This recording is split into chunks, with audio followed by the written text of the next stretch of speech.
Meus amigos, bom dia, tudo bem? Olha o que diz a palavra de Deus, Romanos 12, versículo 2, diz assim: E não vos conformeis com este mundo, mas transformável pela renovação do vosso entendimento, para que experimenteis qual seja a boa, agradável e perfeita vontade de Deus. Esse mundo está corrupto, não conforme com ele, não. O homem não quer ser homem, não seja, mulher não quer ser mulher, não seja, o cara quer ser ladrão, seja, não conforme. Isso significa, ore, use a sua autoridade para abençoar vidas. Nós temos que resistir em nome de Jesus.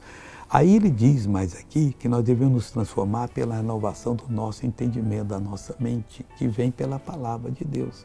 Às vezes estamos chateados, estamos agindo errado, dá uma parada, vai para a Bíblia, Evangelhos, ou nos Salmos, ou nas cartas apostólicas, aprende e faz. E no final diz assim que nós vamos experimentar a boa, agradável e perfeita vontade de Deus. Deus tem uma vontade agradável que é boa e perfeita para mim e para você. Veja esse testemunho. Qual é sua bênção, Maria Madalena? Bom, eu sofro do coração, tinha problemas nos joelhos por artrite. Era difícil para subir escadas ou caminhar rápido. Eu que caminho rápido, fadigo muito. Mas agora está bem. E dos joelhos está melhor? Dos joelhos, sim. Foi embora a dor que eu tinha. Como caminhava ao chegar aqui hoje? Como foi? Eu estava caminhando bem, mas sempre com incômodo nos joelhos. Agora está livre. Sim. Glória a Deus. Agora vamos orar. Pai, obrigado.